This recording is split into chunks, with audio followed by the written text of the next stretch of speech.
तो मनु जी की 3 बेटी, उसमें से 2 का वंश हमने श्रवण किया। तीसरी बेटी हैं प्रसूति। प्रसूति का विवाह दक्ष प्रजापति के साथ हुआ। सज्जनों, इनकी बेटियां भई 16 बेटियों में से 13 बेटियों का विवाह तो धर्म के साथ कर दिया। 14वें नंबर की बिटिया जिसका नाम है स्वाहा, अग्नि को ब्याही। पति की सेवा करने के कारण अग्नि देवता ने इनको आशीर्वाद दिया कि जो भी इंसान तेरा नाम लेगा तो मात्र तेरे नाम से जो हवन करेंगे, आहुति देंगे, वह जाकर के देवताओं को मिलेगी। अर्थात जब तक तेरा नाम नहीं लेगा कोई, तब तक मैं आहुति देवताओं के मुख में नहीं जाने दूंगा।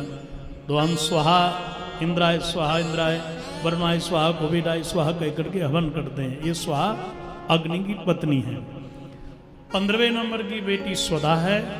इसने भी सेवा करी पति की, इसलिए हम तर्पण करते हैं। तो ये अडिमा को ब्याही हैं। इनने भी आशीर्वाद दिया कि जब तक संसार के लोग तेरा नाम नहीं लेंगे, तब तक हम किसी भी इंसान के पुरखों के मुख में जल नहीं जाने देंगे। तो हम आजकल जो तर्पण करते हैं तस्मई सुधा, ये अडिमा की, मानो दक्ष की ये 15वीं बेटी हैं। 16वीं बिटिया का नाम सती है। ये शंकर भगवान को ब्याही। सबके बेटा बेटी भय, पर इनका कोई बेटा बेटी नहीं हुआ। सज्जनों, फलस्वरूप क्योंकि सती पिताजी के यज्ञ में गई, वहां जल करके समाप्त हो गई, इसलिए इनके यहां कोई संतान नहीं हुई। तो राजा ने प्रश्न किया कि महाराज, मैंने तो सुना है कि दक्ष प्रजापति का नाम दुहित्री वत्सल था। मैंने दुहिता के ऊपर तो जान छिड़कते थे, बेटियों के ऊपर स्नेह करने वाले थे। और आश्चर्य की बात है कि पिताजी सामने देख रहे हो, बिटिया जल करके मर जाए, वो दुहित्र वत्सल कैसे हो सकता है? थोड़ा इसमें प्रकाश डालिए ना। भवेशीलवतां श्रेष्ठ दक्षो दुहित्री वत्सला विद्वेषम अकरोत् कस्मात् अनादृत्यात्मजां सती। आप कृपा करके बताएं, मैंने तो सुना है कि दक्ष प्रजापति यह भगवान शंकर से बैर भी करता था, क्यों? इस पर थोड़ा प्रकाश डालिए कृपा करके। तो सज्जनों, एक चरित्र आपने सुने ही हैं, मैं आपको एक चरित्र संक्षिप्त सुना देता हूं।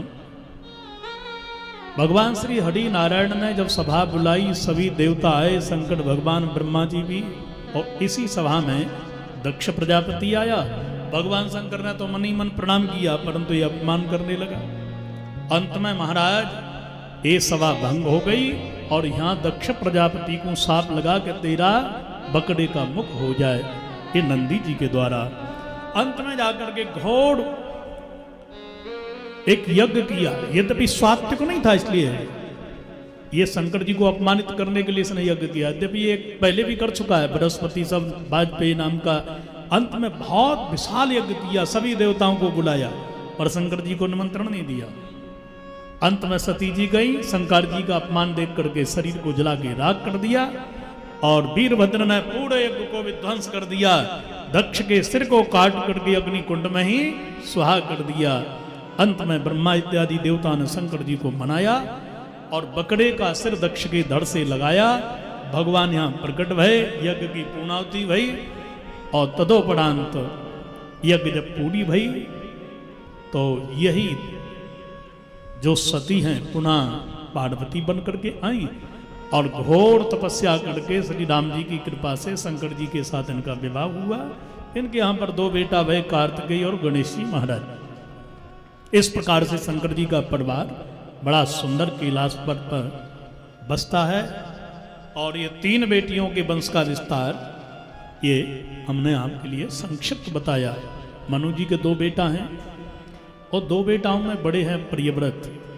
प्रियव्रत जी महाराज तो बाबा जी बन गए, दूसरे ग्रस्त बन गए जिनका नाम उत्तानपाद है। सुनीति के साथ में विवाह हुआ। बेटा कोई पैदा नहीं हुआ, परंतु दूसरा विवाह भी सुरुचि के साथ हो गया। तब इनके यहाँ पर बड़ी रानी से ध्रुव और छोटी रानी से उत्तम, हम जितने बैठे हैं ये प्राय प्राय उत्तान पाद है। उत्तान उत्तमा ऊर्ध्वान पादान अस्तिति उत्तान पाद। मैया के उदर में जो ऊपर को पैर नीचे को सिर करके रह रहा है, यह जीव ही उत्तान पाद है। जैसे राजा की दो पत्नी हैं, हमारी तुम्हारी दो पत्नी हैं, एक है मन और दूसरा है बुद्धि। यदि बुद्धि के अनुसार चलोगे, बुद्धि कब अच्छी चलती है? जब गुरुमुखी बनोगे तब, और मनमुखी बनोगे तो मरोगे, जैसे सती जी की विडंबना होगी। इसलिए हम गुरुमुखी चलते नहीं हैं, मनमुखी चलते हैं। मनमुखी हम खाते हैं, मनमुखी कार्य करते हैं, मनमुखी गति है हमारी, मनमुखी ही हमारी मति है, इसलिए हम परेशान हो जाते हैं।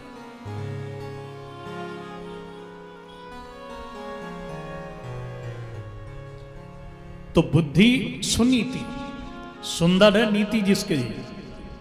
बुद्धि के अनुसार काम करोगे तो ध्रुवीकार होगा, अटल होगा। और मन के द्वारा अब काम करोगे तो आपकी दृष्टि से तो वो अच्छा है, उत्तम है, पर क्या साधु समाज, क्या शास्त्र इसकी आज्ञा देता है? क्या हमारे बुजुर्ग इस कार्य के करने से प्रसन्न है? नहीं है, वो अनुचित है। ध्रुव जी ने जब 5 वर्ष की अवस्था में सुना कि मेरे पिताजी यहाँ के राजा हैं, और जब मैया से पूछा कि मेरे पिताजी कौन है, तो यह सुनकर के दौड़ पड़े। पिताजी से मिलने के लिए गए, और पिताजी ने सुरुचि को निहार करके पुत्र को गोदी में नहीं लिया। यह देख करके बालक टूट गया, और सुरुचि ने जब अनेकानेक अपशब्दों का प्रयोग किया कि तू गद्दी पर बैठना चाहता है तो पहले जंगल में जाकर के घोर तपस्या कर, इसके बाद में तू मेरी कुक्षी से जन्म लेकर के आना इस गद्दी पर बैठने के लिए। बालक छूट गया, रोता हुआ माँ के यहाँ आया। माँ ने भी यही कहा कि यह दुख तो हमारे श्री कृष्ण ही दुख करेंगे दुख। ध्रुव जी जंगल में गए, नारद जी ने मंत्र दिया, और घोर तपस्या करके मात्र केवल 5 महीने के उपरांत ही भगवान प्रसन्न हो गए, दिव्य दर्शन दिया। और ध्रुव जी ने बड़ी सुंदर मनोहर स्तुति जब गाई, अद्भुत, तो भगवान गदगद हो गए। और कहा कि मैया ने 6 गाली दी हैं, जाओ 36,000 वर्ष के राजा बन जाओ।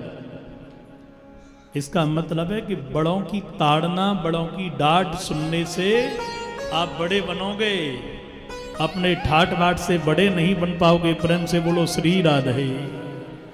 एक मैया ने डांट दिखाई तो भगवान की याद आई, तो भगवान मिल गए, तो स्वयं देखो ध्रुव जी राजा बन गए। इनके वंश में बड़े बड़े राजा हुए। महाराज एक राजा हैं जिनका नाम है इनके वंश में अंग। अंग बड़े धर्मात्मा हैं, पर बेटा बैन हो गया। क्यों हो गया? बोले पत्नी ठीक नहीं है। पति कितना भी तपस्वी बना रहे, और याद रखना पत्नी यदि अनुकूल नहीं है तो पुत्र संतान बिगड़ जाएगा। राजा अंग धर्मात्मा है, परंतु बेटा जो इनका बैन दुष्ट क्यों हुआ? बोले मृत्यु की बेटी सुनीता इनकी पत्नी है, विवाह कर लिया। इसलिए पत्नी अनुकूल जब होती है तब संतान भी अनुकूल होती है। बेटा बैन हो गया। बैन का तात्पर्य है अंदर से पोड़ा, बाहर से ठोस। जैसे सफेरे रखते हैं अभी, ऐसे ही हम भी वैसे ही हैं। अंदर से तो पोले हैं, बाहर से बढ़िया तिलक लगाए हैं, बढ़िया कपड़े पहने हैं, माला डाले हैं, खूब बाबा साधु बने हैं, पंडित बने हैं, पर अंदर तो खोखले ही हैं। बोलो राधे राधे। बाहर से गाड़ी खड़ी है दरवाजे पर, सुंदर कोठी है, पर अंदर से सब खोखले हैं। बैंक से साहब फाइनेंस करवा के बैठे हैं, रात्रि में नींद ही नहीं आ रही चिंता से। और फिर लोन लिया है, कोई बात नहीं, गवर्नमेंट माफी कर देगी। जब कुड़की आएगी तो देखा जाएगा फिर। इसलिए आज चिंतित हम हो रहे हैं। अंदर से मजबूत बनो, बाहर से भले ही कमजोर रहो। प्रेम से बोलो श्री राधे। कि बैन प्रजा को बड़ा परेशान करने लगा, तो सारी की सारी प्रजा ने शिकायत करी राजा से कि महाराज आपका पुत्र बड़ा दुष्ट है, हम कहाँ जाएं, क्या करें, बहुत परेशान हो रहे। राजा ने पुत्र को समझाया तो राजा की बात को बेटा ने माना ही नहीं। राजा ने विचार किया कि पुत्र मेरी बात मानेगा नहीं, प्रजा मेरी बड़ी धार्मिक है, इसलिए मुझे ऐसे घर को ही त्याग देना चाहिए, महल को। राजा ने विचार किया कि वैसे तो मेरा मन नहीं लग रहा था भगवान के भजन में, पर मेरा बेटा जो दुष्ट हुआ वो सर्वोत्तम है, बहुत बढ़िया है। आज यदि बेटा दुष्ट न होता तो निश्चित रूप से मुझे घर त्यागने को न मिलता। बहू बेटा जब कड़वी वाणी बोलते हैं तो भगवान की याद आती ही है। बोलो राधे राधे। अब तो बोल दो थोड़ा सा, श्री राधे श्री राधे।